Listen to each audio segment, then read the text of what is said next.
Hello प्यारे दोस्तों, कैसे हैं आप लोग। आज के इस वीडियो में हम लोग देखने वाले हैं एमपी बोर्ड क्लास 12 रसायन रासायनिक केमिस्ट्री का न्यू पाठ्यक्रम और अंक योजना, जो कि आपकी बोर्ड एग्जाम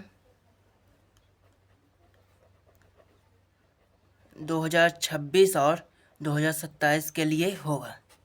तो आप लोगों को बिल्कुल भी घबराने की जरूरत नहीं है। आज के इस वीडियो में हम लोग इसे कवर करेंगे। तो चलिए वीडियो को शुरू करते हैं।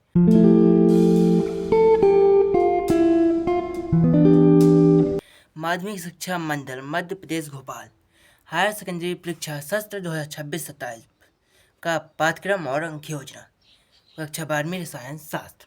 तो चलिए सबसे पहले तो मैं आपको यहाँ पर कुछ बेसिक चीज़ें आपको यहाँ पर बता देता हूँ कि आपको एमपी बोर्ड में कुल केमिस्ट्री यानी कि हमारी रसायन शास्त्र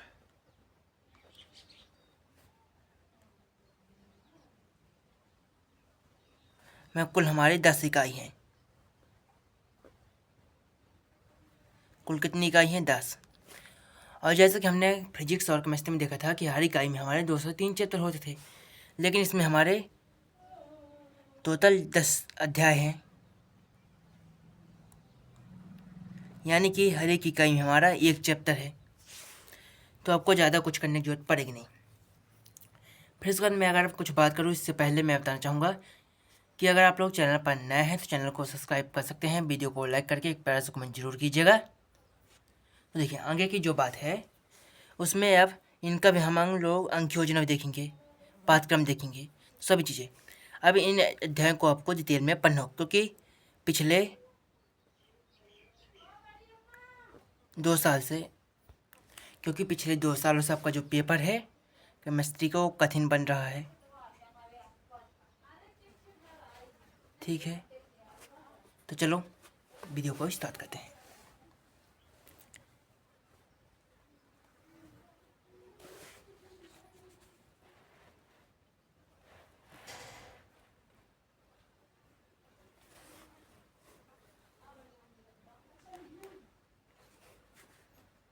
तो इकाई 1 जिसका नाम है विलयन, जिसे आपको पढ़ना होगा विलयन के प्रकार। विलयन के प्रकार में आप लोगों को क्या क्या पढ़ना होगा? द्रव,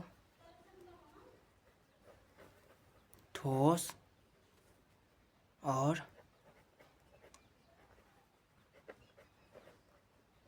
गैस विलयन। ठीक है, फिर आपको पढ़ना होगा विलयनों की सांद्रता को व्यक्त करना। विलेयता द्रव्यीय विलयनों का वाष्प दाब, आदर्श एवं अनादर्श विलयन, अनुसंख्या गुणधर्म और आणविक द्रव्यमान की गणना, असमान मोलर द्रव्यमान, जो कि आपके इस चैप्टर है विलयन का 7 अंक का होता है। तो आपको इस चैप्टर से 7 अंक के क्वेश्चन देखने को मिलेंगे।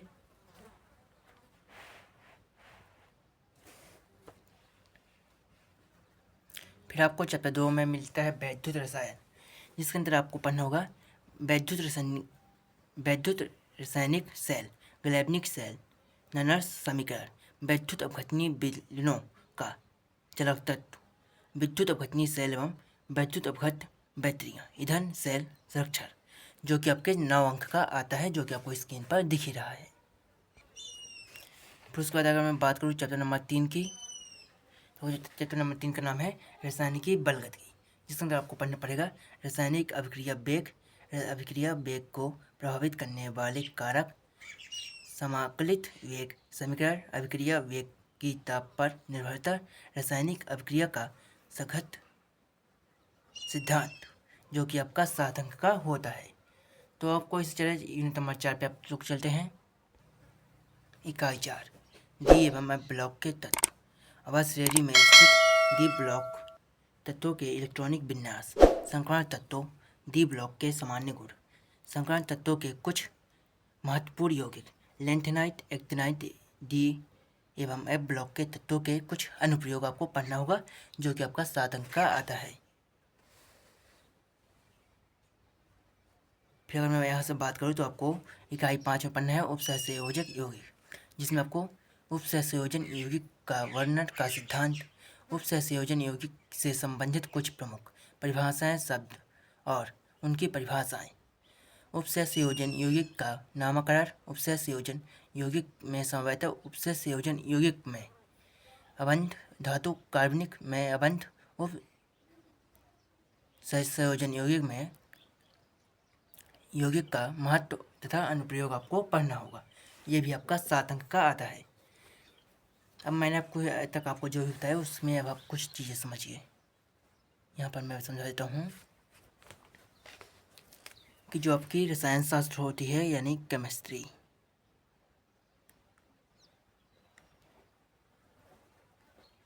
ठीक है, ये आपके 3 पार्ट में डिवाइडेड होती है। Book 1, book 2। अब बुक 1 के हमारे 2 पार्ट होते हैं। पहला फिजिकल केमिस्ट्री और इनऑर्गेनिक केमिस्ट्री, और फिर बुक 2 हमारी जो होती है पूरी ऑर्गेनिक केमिस्ट्री से भरी हुई होती है। तो चलिए बुक 2 में चलते हैं। बुक 1 तक अभी तक आप लोगों ने पढ़ लिया है। तो बुक 2 में आपको पढ़ना है चैप्टर नंबर 6 यानी इकाई नंबर 6 हेलो एल्केन तथा हेलो एरीन। जिसमें आपको पढ़ना होगा वर्गीकरण, नाम पद्धति, CX अबंध की प्रगति, एल्किल हैलाइडों के विचरण की विधियाँ, हेलो एरीन का विचरण, भौतिक गुण, रासायनिक अभिक्रियाएं, पॉली हेलोजन यौगिक।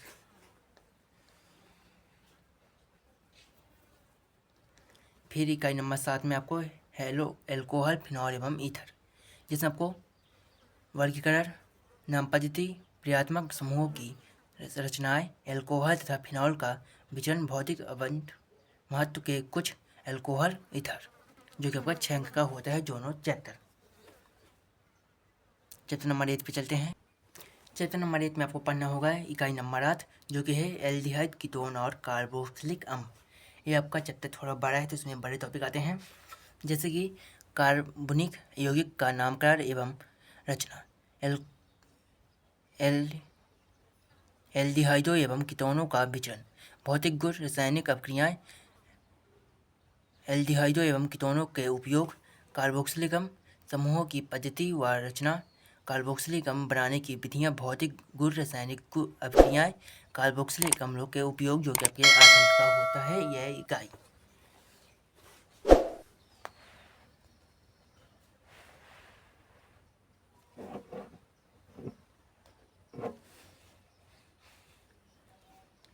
इकाई नंबर 9 में आपको पढ़ना होता है एमीन। एमीन को एक नाम से और जाना जाता है नाइट्रोजन युक्त कार्बनिक यौगिक, जिसमें आपको पढ़ना होगा एमीनों की रचना, वर्गीकरण, पद्धति, नाम पद्धति, एमीनों का विचरण, भौतिक गुणधर्म, रासायनिक अभिक्रियाएं, डाइएजोनियम लवणों के विचरण की विधि, भौतिक गुण, रासायनिक अभिक्रियाएं, एरोमेटिक यौगिक के संश्लेषण में डाइएजोनियम लवण का महत्व, जो कि आपका 6 अंक का होता है। फिर आपको इकाई नंबर 10 में पढ़ना है carbohydrate, protein, enzyme, vitamin, nucleic अम्ल, हार्मोन, जो कि आपका 7 अंक का होता है। चैप्टर का नाम है जैव अणु। तो हमने जो है सिलेबस जो है प्यारे बच्चों अच्छे से देख लिया और अंक योजना भी देख ली।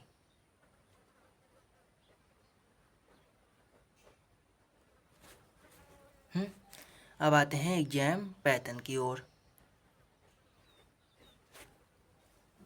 तो एग्जाम पैटर्न समझिए, जो आपका केमिस्ट्री का यानी एग्जाम होगा आपका 100 अंक का।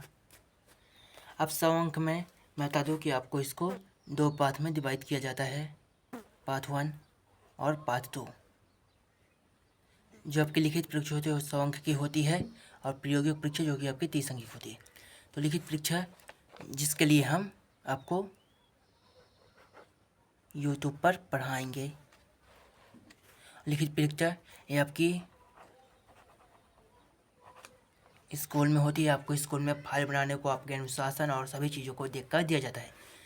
अधिकतर चांस कि आपको लिखित परीक्षा में 30 में से 25, 26, 27 अंक ही दिए जाएं, क्योंकि 30 में 30 बहुत कम लोगों को मिलते हैं, तो इसकी संभावना बहुत ही कम है। लेकिन आपको अच्छे से मिलेंगे तो आप अच्छे से अनुशासन बनाए रखिए। चलिए चलते हैं अब मैन आपकी लिखित परीक्षा कैसी होगी। तो लिखित परीक्षा में आपका जो प्रश्न क्रमांक 1 रहेगा, प्रश्न क्रमांक 1 से 5 तक आपको 28 व 19 प्रश्न देखने को मिलेंगे, जिसमें प्रत्येक प्रश्न के आपको 1 अंक दिया जाएगा। अब इसमें कैसे होंगे इसको देख लेते हैं।